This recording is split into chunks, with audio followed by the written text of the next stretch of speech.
আমার একটা বাজে অভ্যাস আছে, সেটা হচ্ছে যখন গাজীপুরিতে থাকি তখন এখানেই থাকতে ইচ্ছে করে, আবার যখন শ্বশুর বাড়িতে যাই তখন আবার সেখানেই থাকতে ইচ্ছে করে, আর গাজীপুরে আসতে ইচ্ছে করে না।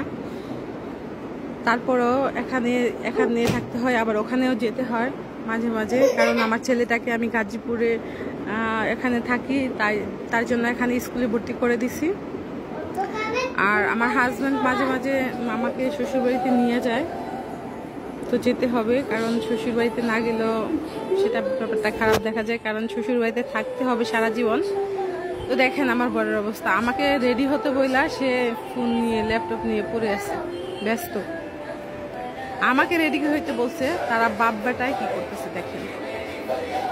তারা বাড়িতে গেলে আর গাজীপুরে ফিরতে ইচ্ছে করে না তাদের। এই যে আমার ছেলে এখন খেলাধুলাতে ব্যস্ত, আমার হাজব্যান্ড ওদিকে ব্যস্ত, তার রেডি হওয়ার কোনো খোঁজ খবর নাই।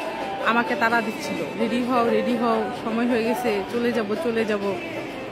তো ভালো লাগতেছিল না, মন বলতেছিল আর কিছুদিন থাকি শ্বশুর বাড়িতে, আর কিছুদিন থাকি। এখন কিছু কিছু মানুষ এসে বলবে যে হয়েছে, হ্যাঁ থাকতেই তো ইচ্ছে করবে, শ্বশুর বাড়িটা তো ভালো। হ্যাঁ ভালো হবে না, ভালো তো হবে, দেখতে হবে না কার শ্বশুর বাড়ি, ভালো তো হবেই। আর যাই হোক, রেডি হইতেছি। মূলত এখানে আসার কারণ হচ্ছে আমার দেবরের বিয়ে খেতে আসলাম, দেবরের বিয়েতে আসলাম বরযাত্রীতে। তো আসার পরে গতকালকে আসছিলাম, আসার পরে দেবরের বিয়েতে গেছি। ওখান থেকে আসার পর ভালো লাগতেছিল না, শরীরটা অসুস্থ, আমার পাটা ফুলে গেছিল, যার জন্য গাজীপুরে ফিরতেই হবে, ডাক্তার দেখাতে হবে। তো দেবরের বিয়েতে এসে ওইরকম একটা ভালো কিছু হয়নি, মানে অসুস্থটাই বেশি হয়েছি। যাই হোক, এখন আমি রেডি হইতেছি, আপনারা সাথেই থাকুন, দেখেন আমি কিভাবে রেডি হইতেছি। আর আমার ভিডিও লাস্টে দেখেন আমার হাজবেন্ড কি করে, আমার হাজবেন্ডের কি অবস্থা, সে কি অবস্থায় আছে। সে আমাকে রেডি হইতে বললে সে রেডি হইতেছে না, সে আমাকে রেডি হইতে বললে সে রেডি হইতেছে না। আমাকে বারবার তাড়া দিচ্ছিল, রেডি হও, সময় নাই, এখনই চলে যেতে হবে।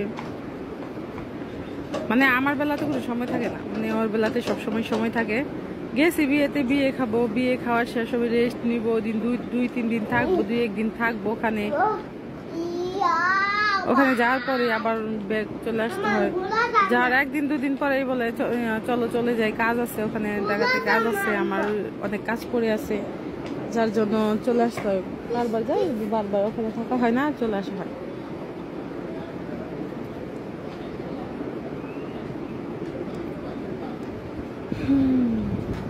কিছু করার নেই, রেডি হইতেছি। তুমি ফিরে এসে দেখো কত বদলে গেছি আমি, আগের মতো করি না পাগলামি। তুমি চলে যাবার পর আমার ভেঙেছে অন্তর, তুমি চলে যাবার পর আমার ভেঙেছে অন্তর। তুমি ফিরে এসে দেখো কত বদলে গেছি আমি, আগের মতো করি না পাগলামি। গানটা ভালো লাগে, কিন্তু আমি গানটা পুরোপুরি বলতে পারি না, এটাই প্রবলেম। আর ইদানিং আমি খুবই অসুস্থ হয়ে গেছিলাম, যার জন্য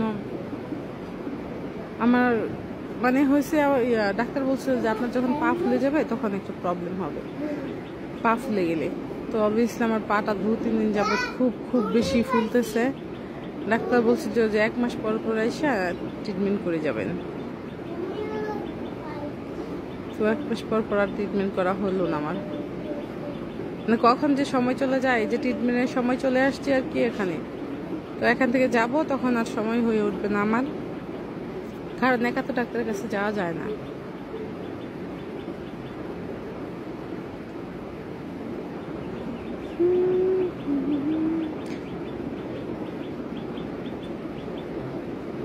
তুমি ফিরে এসে দেখো,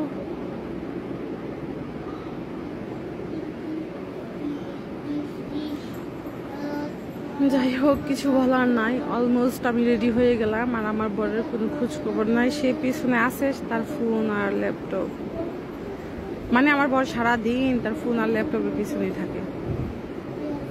ওই ছেলেকে নিয়ে সময়টা পার করি কোনো রকম। তো আমার ছেলেটাও, আমার ছেলেও বাবার মতো, ওই ফোন নিয়ে সারাদিন ব্যস্ত থাকে, ফোনের পিছনেই পড়ে থাকে, খাওয়া নাই ধাওয়া নাই কিচ্ছু নাই, ফোনের পিছনেই পড়ে থাকে। তো আপনাদের দেখেন আমার ছেলেটা পিছনে চলে আসছে, মনে হয় না বুঝতে পারছে যে আম্মু রেডি হয়ে গেছে, এখন আমার যেতে হবে, তার জন্য আমার ছেলেটা চলে আসছে পিছনে। না না না, আমার ছেলে রেডি হয়ে গেছে, আমার ছেলেটা রেডি হয়ে গেছে, সে ব্যাগ হাতে নিয়ে নিছে অলরেডি। যাই হোক, সবাই আর আপনাদের সবাইকে একটা কথা বলার আছে যে আপনারা হ্যাঁ ফলো দিবেন, ফলো দিয়ে আমার চ্যানেলের পাশে থাকবেন। পাশে থাকলেই না আমি ভালো ভালো ভিডিও মেক করতে পারবো। আপনাদের উৎসাহ না পেলে তো আমি কখনোই সেটা সম্ভব না, আমি ভিডিও দিতেই পারবো না। কি ধরনের ভিডিও দিব সেটা আপনারা কি ধরনের ভিডিও চান, কি ধরনের ভিডিও পোস্ট করবো সেটা তো আমাকে বলতে হবে। এখন আমাকে না বললে মানে আমার বন্ধুরা যারা আমাকে ভালোবেসে আমার ফ্যামিলিতে জয়েন হয়েছে তারা কি কোন ধরনের ভিডিও আপলোড দিলে খুশি হয় সেটা বলবে। অবশ্যই তো ভালো ভিডিও তারা চায়, তো ওই ভিডিওটা বলতে হবে যে হ্যাঁ আপনি ঘরের ভিতরে কন্টেন্ট করেন বা ঘরের বাইরে কন্টেন্ট করেন, যেটাই করেন আমাকে একটা সাজেশন দিতে হবে, নয়তো আমি তো কোনোভাবে কোনোটা পসিবল করে উঠতে পারতেছি না, কিন্তু আমাকে তো বলতে হবে। যাই হোক, অলরেডি প্রায় শেষ হয়ে গেলাম, তো অনেক কথা বললাম, ভগ ভগ করলাম, এখন একটু গান শুনি।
अच्छा